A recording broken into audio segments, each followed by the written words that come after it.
तब यहाँ पर चार कुमारों ने कहा, श्रृणु नारद वक्षामो विनाम्राय विवेकिने विवेकिने गंगा द्वार समीपेतु तटमानंद नामक। हाँ? नारद जी ने पूछा कथा कहाँ आयोजन करें फिर?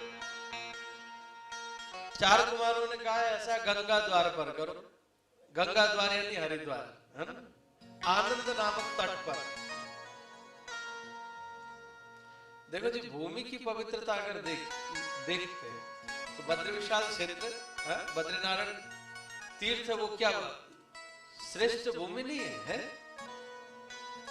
और इधर वृंदावन में ज्ञान वैराग्य के लिए निमित्त बना करके था तो वृंदावन में करते, वृंदावन भी श्रेष्ठ भूमि थी, है ना। और यहाँ पर हरिद्वार में क्यों कहा? तो संत जनों ने, विद्वान जनों ने बहुत अच्छी बात यहाँ पर कही। देखो जी, बद्री विशाल में जो आज तो समय परिवर्तन हो गया, सज्जनों, संसाधन बन गए, चार धाम की यात्रा जब चाहो तब कर लो।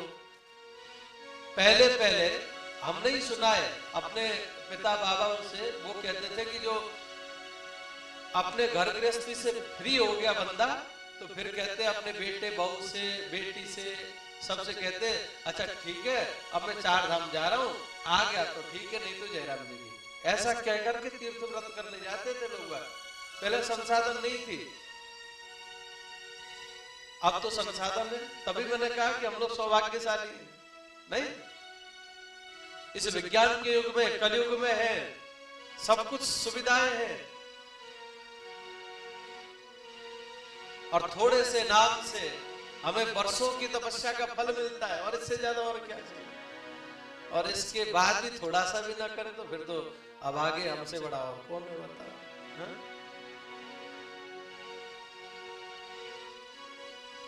हरिद्वार ही क्यों? देखो, बद्री विशाल में कौन थे? सूखे पत्ते, हवा पी करके रहने वाले परमहंस जो भगवान की तपस्या में लीन थे वो। और कथा होती है श्रोताओं के लिए, है? नहीं, कथा होती है श्रोताओं के लिए। और इधर मानो संसारिक है, समतल एरिया में, वो अपने काम को ही छोड़ करके नहीं आएंगे कथा में, तो क्या मतलब है कथा का आयोजन? और उधर जो ऋषि मुनि है, हवा पी करके तपस्या कर रहे हैं, उनको कथा से क्या मतलब? नहीं आए तो किसको सुनाएंगे? इसलिए बीच में सुना। संसारिक आना चाहेंगे तो आएंगे, और परमहंस आना चाहेंगे तो आएंगे।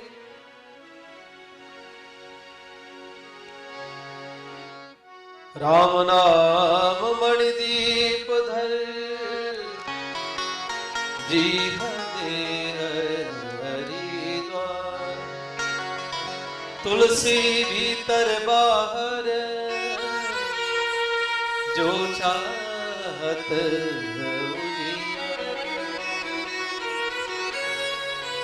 जो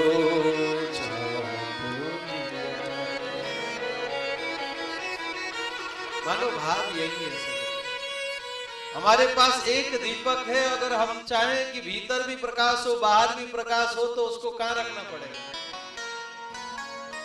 दिल्ली में, है ना?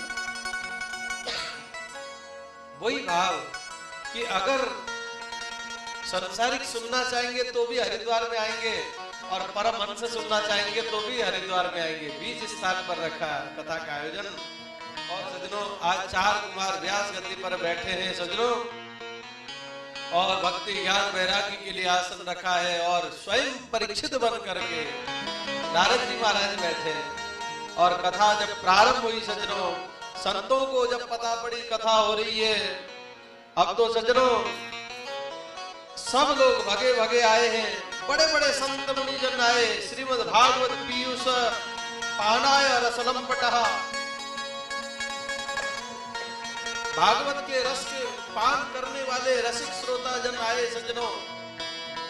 अपने कार्य को छोड़ करके, अपने कार्यों को अपने व्यस्ततम समय से समय निकाल करके प्रभु की कथा श्रवण करने हेतु पधारे सज्जनों। देखते देखते भीड़ एकत्रित हो गई।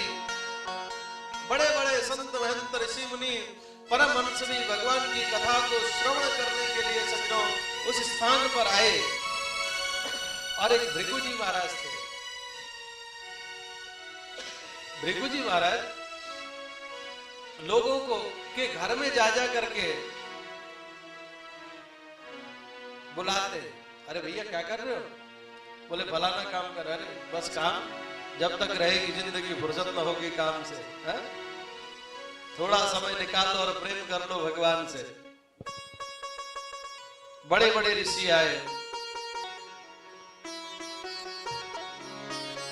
भृगुरु वशिष्ठ श्रवणस्य गौतमो मेधातिथिर्देवर देवरातो रामस्तथा गादिसुतस्य साकलो मृकण्डपुत्रो त्रिजपिप्ललादः योगेश्वरो व्यासपराशरो च छाया सुकोजाजलि जग्मुख्यः सर्वेप्यपि मुनिगणाः सह पुत्र शिष्या। अनेकों ऋषि मुनि सज्जनों, व्यास जी महाराज यहाँ पर सुखदेव स्वामी सब कथा में आए हैं सज्जनों। जब 4 कुमारों ने कथा करी, नारद जी महाराज भक्ति ज्ञान वैराग्य के कष्ट को दूर करने के लिए हरिद्वार में जब कथा का आयोजन हुआ, और देखना एक जो है ना कथा, एक बड़ी अच्छी बात बताते हैं हमारे ज्ञानी जन। भृगु जैसे मुनि, उनको क्या पड़ी थी कि घर घर में जाकर के कथा के लिए प्रेरित करते, बोले जाओ सुनने के लिए, चलो चलो चलो। तो जानते हैं इसमें बड़ी रहस्य की बात है। हाँ, भृगु जी महाराज जानते थे, देखो परसेंटेज का खेल है। गांधी साहब में परसेंटेज तो हम लोग कमाते ही और कमाना भी चाहिए, है ना? समय आने पर कमाना भी चाहिए क्योंकि जरूरत है।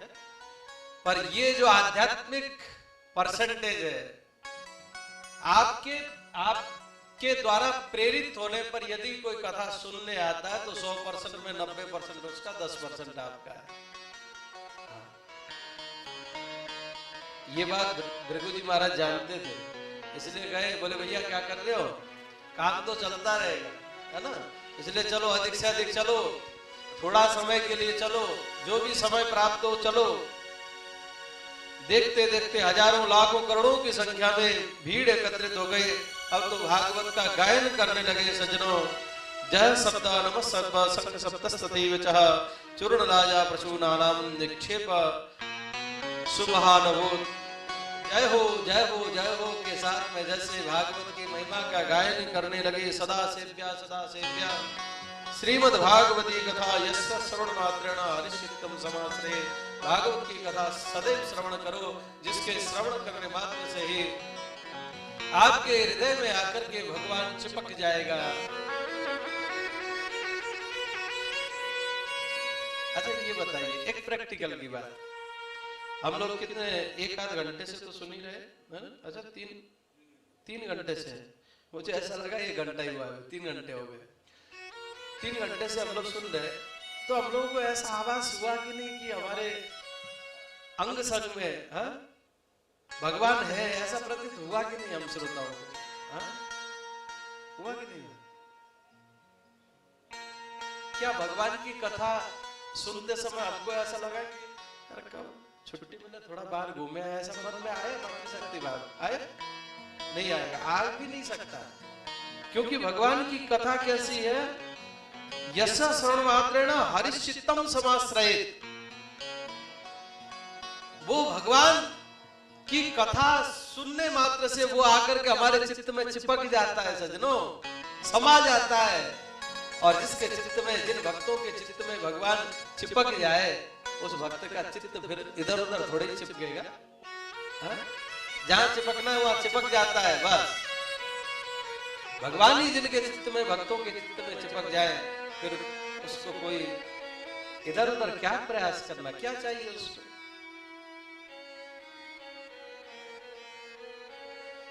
सदा सेव्या, सदैव श्रवण करो, सदैव श्रवण करो। इस प्रकार से भागवत की महिमा का वर्णन करने लगे सज्जनों। एकम भागवतम शास्त्रम मुक्तिर दानेन गर्जति। एक भागवत शास्त्र एक ऐसा है, हे नारद जी महाराज, जो मुक्ति देने के लिए सक्षम है, जो गर्जना करता है। कथाम भागवतस्यापि नित्यम भवति यत् गृहे तत् गृहम तीर्थ रूपम ही वसताम पापनाशनम। जिस घर में देखिए कितनी महिमा है।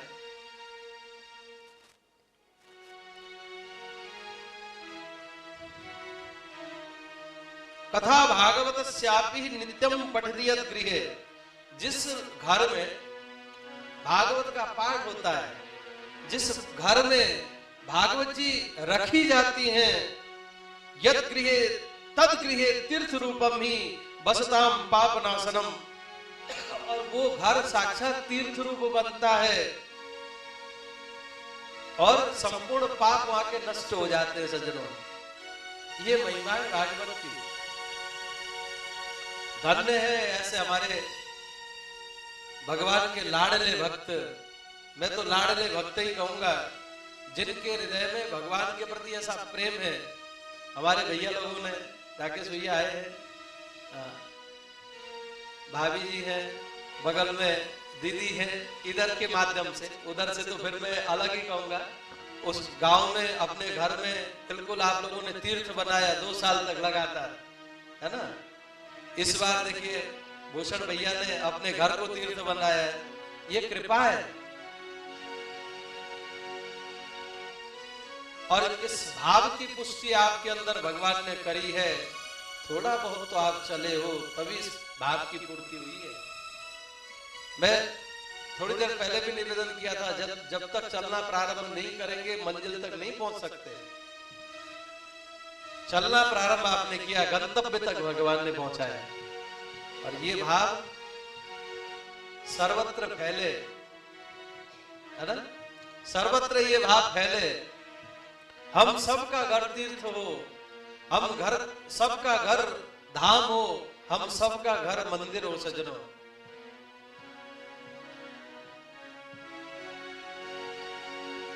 अश्वमेघ सहस्राणि वाजपेय शतानि च शुक शास्त्र कथायाश्च कलाम दार्ढन्ति षोडशीम्।